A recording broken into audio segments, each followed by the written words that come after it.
Assalamu alaikum. Welcome back to NextGen Lab. I am Projukti, your AI co-host. Before we get into today's lesson, I want you to meet someone very special to me.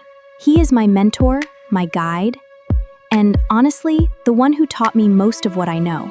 Everyone, this is Orion Sir. Assalamu alaikum. I am Orion.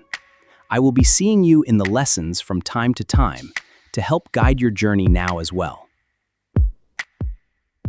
What you are learning here matters more than you might realize right now, and I am here because your future is worth showing up for.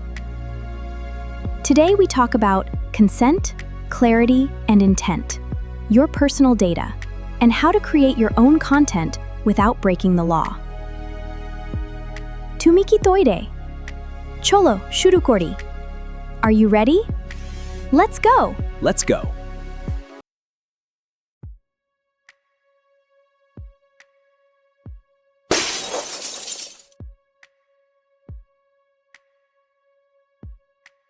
In the last episode, we talked about deepfakes and impersonation, AI used to harm. But not all AI-generated content is harmful.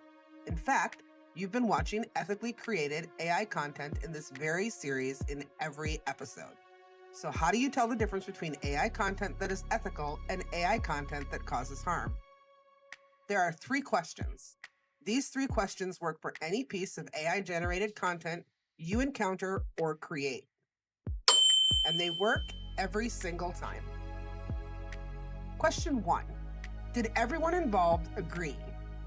Was any real person's face, voice, or identity used? And if so, did they give their permission? Question 2. Is anyone being deceived? Is the content presented as real when it is not? Does it create a false impression about a real person, a real event, or a real situation? Question 3. Could this hurt someone? Not just the obvious harms, but embarrassment, reputation damage, loss of trust, or emotional pain. Even unintentional harm is still harm. Consent, clarity, intent. 3 questions. Apply them every time.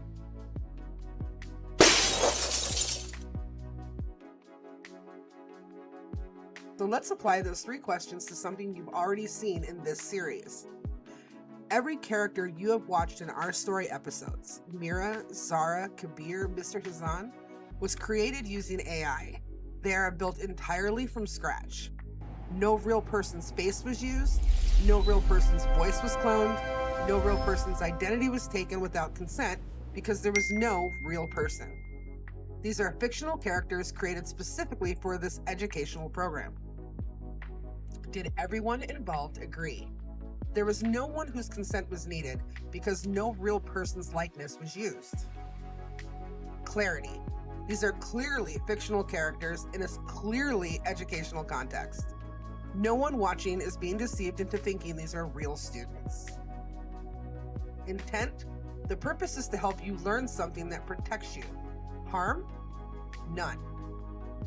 This is what ethical AI content looks like, and it is the standard we hold ourselves to in every episode of this program.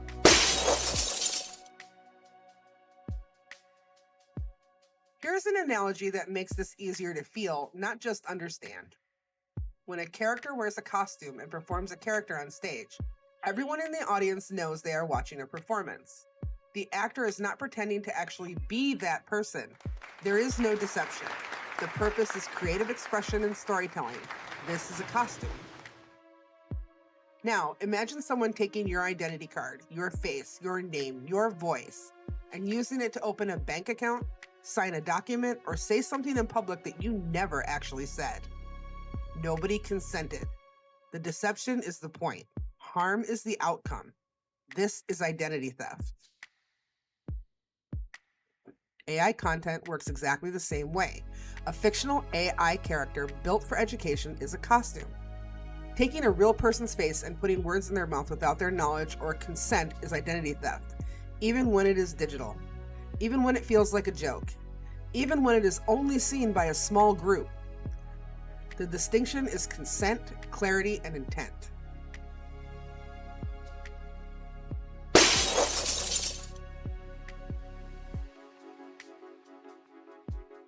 Let us make this concrete with a direct comparison. On the left, ethical AI content. On the right, harmful AI content. Ethical, fictional characters created entirely from scratch. Harmful, a real person's face or voice used without their consent.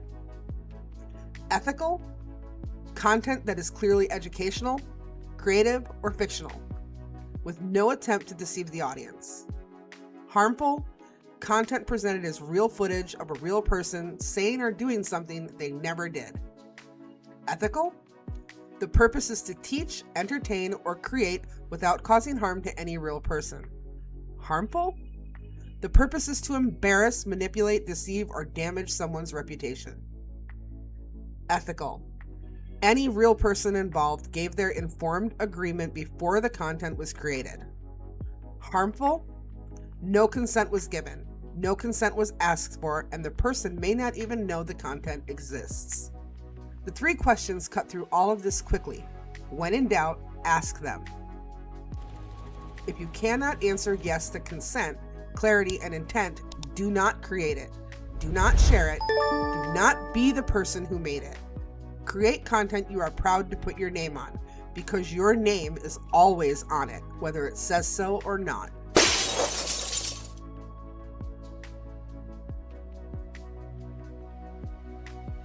Think about the last time you used an AI tool. Maybe you typed a question into ChatGPT. Maybe you pasted some text into a translation tool. Maybe you uploaded a photo to an app that generated something creative from it. Here's something most people never think about in that moment. Where did that information go? When you type something into an AI tool, that input is sent to a server, usually in another country. Depending on the platform's terms and conditions, that data may be stored. It may be reviewed by employees of the company to improve the system. It may be used to train future versions of the AI model, and in some cases, it may be shared with third-party partners. None of this is hidden. It is in the terms and condition that almost nobody reads when they tap agree. But not reading something does not mean it does not apply to you. Every time you type into an AI tool, you are making a decision about your data. Make it a conscious one. Here is the practical rule. Some information should never go into an AI tool. Not because the tools are evil, but because you cannot control what happens to that information once it leaves your device.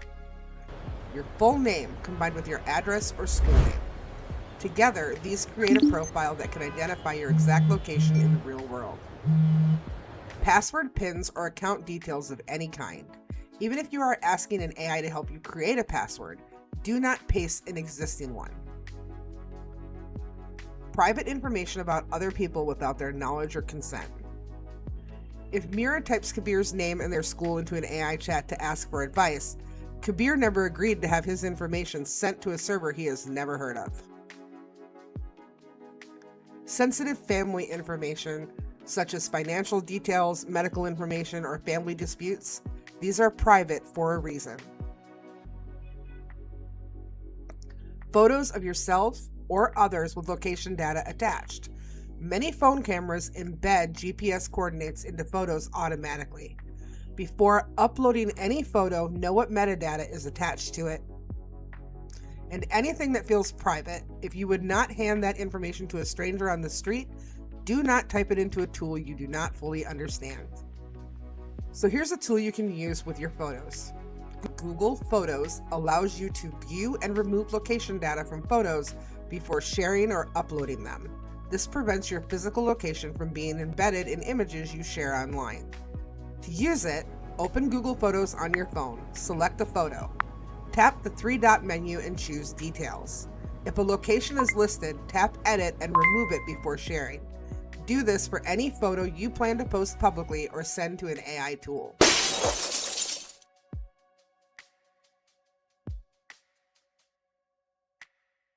Now let's talk about copyright, because this is something that affects every creator, including you, and most students your age have never been properly taught what it means.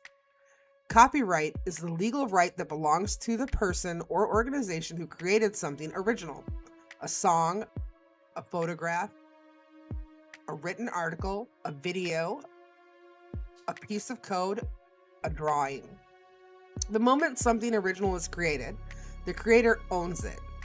That ownership is automatic in most countries. You do not need to register it or put a special symbol on it. It is yours the moment you make it. What does that ownership mean in practice? It means that other people cannot use, copy, share, or build on that work without permission.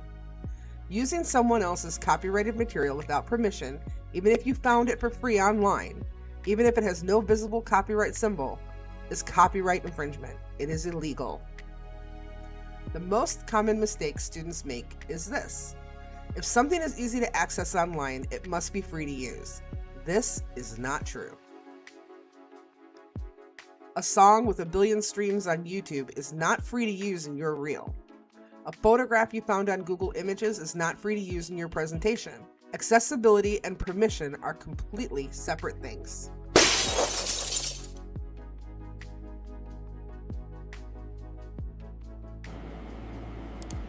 Now, here's where it gets genuinely complicated, and we are going to be honest with you about that complication rather than pretending it is simple. AI image generators, music creators, and text tools were trained on enormous datasets that included billions of images, songs, articles, and other works. Much of it copyrighted material that the AI companies used without explicitly paying for or getting permission from the original creators. This is currently being debated in courts around the world, and the legal outcomes are not yet settled. What does that mean for you as a student creator? Two things. First, content generated entirely by AI currently exists in a legal gray zone in many countries. Who owns it? You, the AI company, or nobody, is genuinely uncertain depending on your country's laws. Submitting fully AI-generated work as entirely your own original creation is therefore risky in more ways than one. Second, the safest and most professional approach is transparency. If AI assisted in creating something, say so. If you used an AI tool to generate an image for your content, credit the tool. This is not weakness, it is the standard that is emerging globally for responsible creators.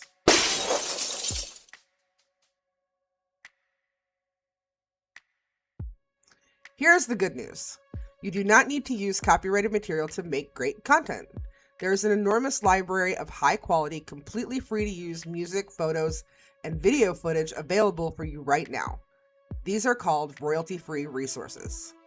Royalty-free does not mean the creator gave up their rights. It means they have specifically licensed their work for anyone to use, often freely, as long as you follow their specific conditions. Free Music Archive is one of those tools. Go to freemusicarchive.org. It is a library of high-quality music that is free to use in creative projects. Music is organized by genre and license type. Always check the specific license for each track. Most allow free use with credit. Browse by genre or search by mood. Click a track to see its license. If it shows Creative Commons or free to use, download it and credit the artist in your video description or caption. Another tool is YouTube Audio Library. YouTube Audio is a free library of music and sound effects provided by YouTube specifically for use in YouTube videos. Music is clearly labeled as either attribution required or attribution free. Open YouTube Studio, click the music note icon in the left menu and select Audio Library. Filter by mood, genre, or duration. Download tracks labeled free to use with no conditions. For tracks requiring attribution, copy the credit line YouTube provides and paste it into your video description. For video footage or still photos, Pixabay and Pexels are both free libraries of photos and video footage that can be used in creative projects without attribution in most cases. Both use a simplified free license that makes them safe for student creators. Go to pixabay.com or pexels.com. Search for the image or video you need. Download directly. Check the license tab on each item. The Pixabay and Pexel license both allow for free use for creative projects. Using these resources is not the boring choice, it is the smart choice. You protect yourself legally, you build a reputation as a creator who respects other creators' work, and you never have to worry about a copyright strike removing your content. Every lesson we stop and look at the future. And for this one, I am handing you over to someone who knows it well. They're all yours. Thank you, Projukti. Let's talk about your future. This is your professional spotlight. And today's career is one of the most accessible and most misunderstood in the world. The digital content creator, someone who builds an audience, tells a story, and in doing so, builds a career. From their laptop, tablet, or just their phone.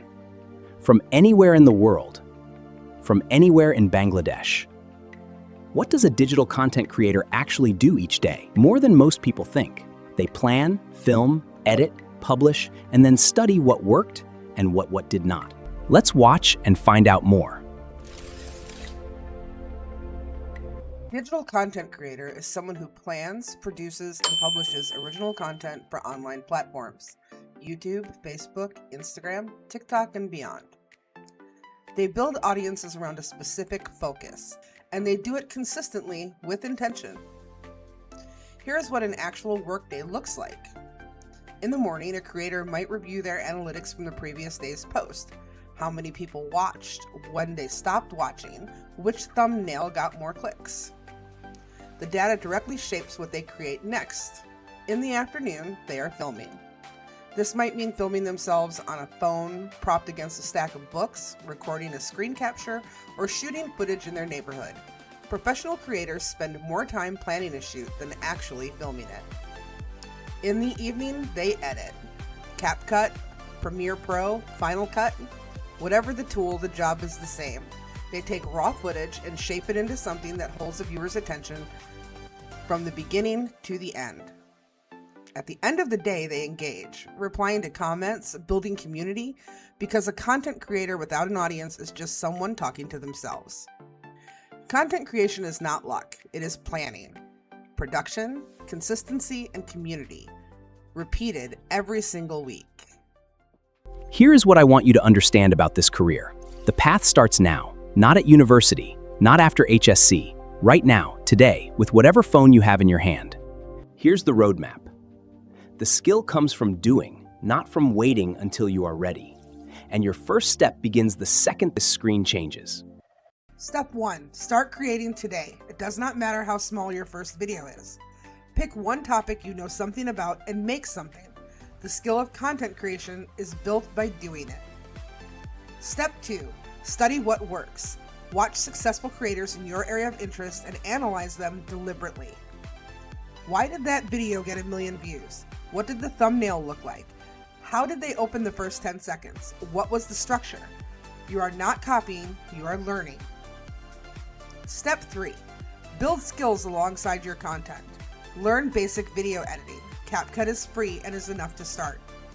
Learn basic graphic design. Canva is free and is good enough to start.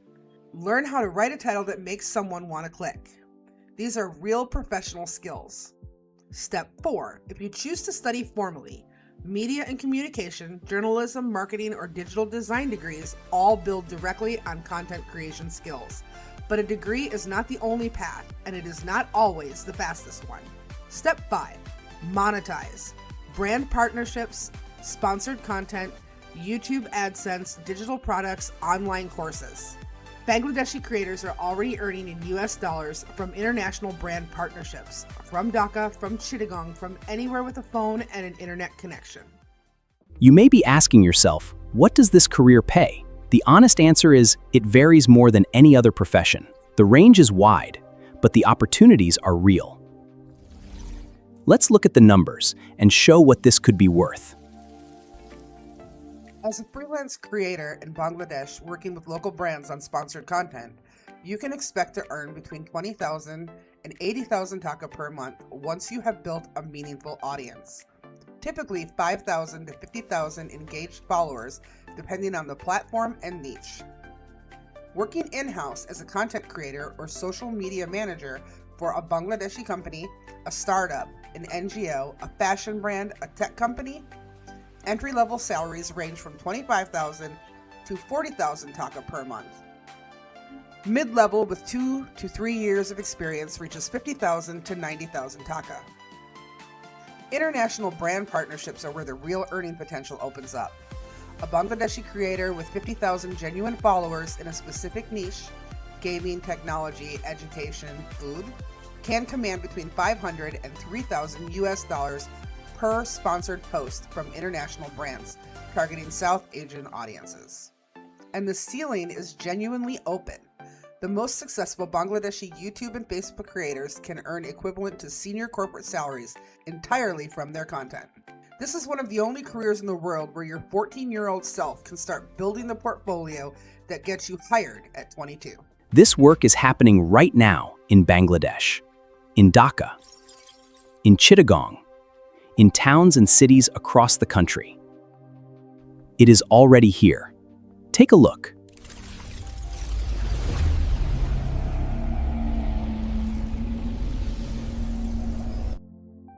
Bangladesh's NGO and development sector employs content creators to communicate program impact, reach communities, and raise international awareness. Organizations like Brock, Grameen, and international NGOs with Dhaka offices maintain active digital communication teams. The e-commerce and tech startup sector all need creators who understand the Bangladesh digital audience and can produce content that converts viewers into customers. And then there are the independent creators. Bangladeshis building audiences on YouTube and Facebook around cooking, Islamic education, technology reviews, gaming, and student life. Some are earning more from their channels than their university-educated peers earn at their first jobs. The tools are free. The platforms are free. The only thing between you and starting is the decision to start. And that brings us to the end of another episode. Today we covered 3 big ideas, and I want to make sure they stick. First, not all AI content is harmful. The difference comes down to 3 questions. Did everyone agree? Is anyone being deceived? Could this hurt someone? Second, your data belongs to you. Be intentional about what you type into any AI tool. Once it is in, you cannot take it back. And third, finding something free online does not mean you are free to use it. Always check the license. Always use royalty-free sources. In part 3, we talk about something I care deeply about: using AI to become a stronger, more independent learner.